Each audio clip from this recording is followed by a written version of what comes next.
Hello, this is Dr. Rosie Kuhn, and this podcast series is called Aging Like a Guru. Who, me? A long time ago, when I was a little kid, I always wanted to be like somebody else. In a sense, the truth of who I was inside me was sort of an empty shell. I didn't have a sense of anything about who I was, and so all I could do is consider how to emulate other people.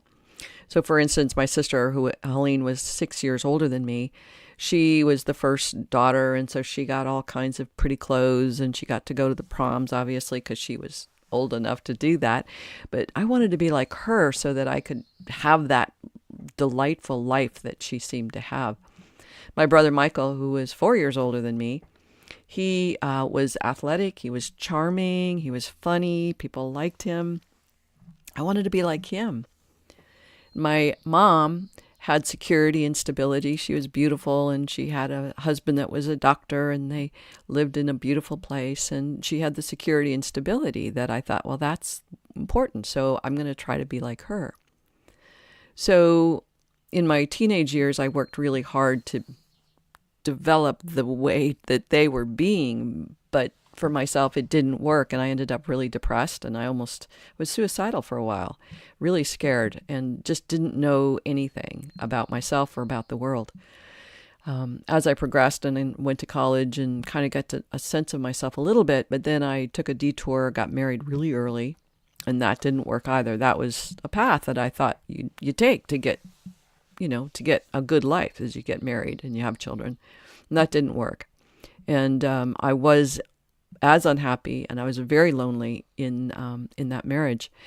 And so I made some choices, and they were choices that other people certainly wouldn't be making and wouldn't have made. I gave the custody of my children to my husband so that they would have the stability and the security that I myself wanted but couldn't find in that way.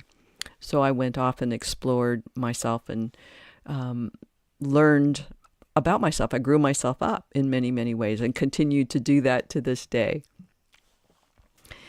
So today I read something that was really interesting about paths and how we try to find our path, or we try to walk other people's path. As I mentioned the other day, the last time I had a podcast, I mentioned David Bennett and Cindy Griffith-Bennett's book called Journey to Purpose. And David talks about his near-death experiences and the awakening that occurs over basically decades over his life because of those experiences. One of the things that David talks about, and he quotes Joseph Campbell, who I really love. Joseph says, "Where there is a way or a path, it's someone else's way." He goes on to say, "I have a theory that if you are on your own path, things are going to come to you.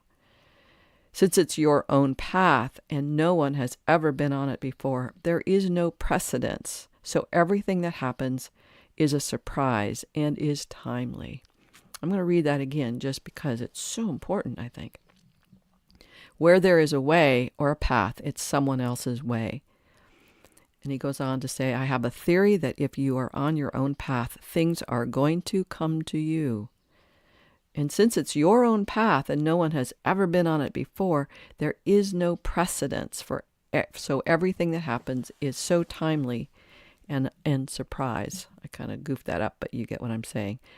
That everything happens is a surprise and is timely. End of quote. So, wow. And I've heard things like this before from Joseph Campbell and from many spiritual teachers and people who are into self-awareness and self-actualizing. That self-actualizing is walking your own path and making your own choices. Scott Peck wrote a book called The Road Less Traveled, which again says the same, sort of speaks to the same theme of who are you and how do you choose which path you want to walk. If we look at the context of aging in terms of our consensus reality, we see a path that is well-worn and littered with beliefs and judgments, focused on the inevitability of dependency and encroaching decrepitude. That perspective is the consensus reality says that we're going to get sick and we're going to die, and that we're going to live with pain, and we're going to live with fatigue, we're going to live with crankiness, we're going to live with a lot of little ways of being in the world because we're aging. That's a perspective. That's an attitude, if you will. That's a well-worn path of belief, and that includes the dependency on the medical field. It includes a dependency on insurance and pharmaceutical support. In a sense, till death do us part. As soon as you get old enough, then you're going to start seeing doctors frequently and up your meds and have to deal with insurance and Medicare and all of those kinds of things. That's one perspective. It's not the only perspective, but it's the one that's the well-worn path, and that's the one we tend to fall into. A longtime islander, Emily, who lived close to 100 years old, she shared with her friend Barbara before she died, she said, "Don't ever take the path of pharmaceuticals." She says, "It'll kill you. They want you in their grasps, and they will take you down." And she was a botanist, and she was into organic gardening. Her gardens were beautiful. She ate well, and she lived to be, like I said, almost 100, and her life was full and happy and joyful. And that's the way I want to live. I want what she's got. And to live my own path, to walk my own path is challenging.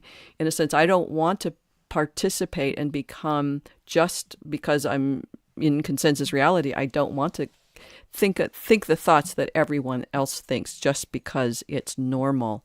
I want to know the truth for me. I want to live in the alignment of my own truth and my own highest good. And that takes a lot of choice making. It takes a lot of consciousness to be truthful in that, and deciding to walk a path that is yours and mine. The last few weeks, actually, since I started these podcasts, I've been finding myself struggling with just not an unhappiness, but a sense of being that feels a little bit sad and feels like there's some grumpiness in there.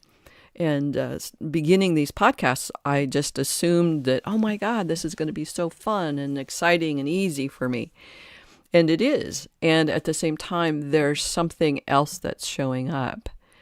And reading the words of Joseph Campbell about where there is a path or a way, it's someone else's, I realized that once again, I'm having to step onto my path, walk my talk my talk, engage in the world through these podcasts and my writing in such a way that is my voice and my way, even though there's podcasts out there on aging, and even though there's podcasts on what I'm talking about, spirituality and being human. This is my path. This is my way, my voice, my way of being in the world. And there's something lonely about that initially. And then there's something sad about that, because I do want to be part of consensus reality. I want to be part and belong to everything. My arms are like going up and around. I want to be part of the community of humans. And at the same time, my way of seeing the world is different. And I'm not alone in that, but the way that I think it, the way that I'm listening, the way that I'm working it out for myself is my own way. And I've been doing this for a long time, but this is just another moment where I have to choose to be on this path that's mine. My coaching style is unique. My writing is unique in my style. And so this is another place where I'm being asked, I'm being guided to do this in this way. So the point of all of this is this point where we get to see how we're choosing what we choose, how we're thinking, how we're choosing to think about the world, how we're choosing to be who we are, not from that identity I spoke about in the last session, the identity of hope, but how do we view ourselves and the path that we're on for ourselves? Quite often people say, well, I want to stay on this path of what consensus reality is because that's the safer path. But it's going to lead you in the same place, in a sense, that your own path will take you, that inevitably there's death. Inevitably there's the unknown of how are you going to be in your own process of ending this and completing this life. And that's a choice.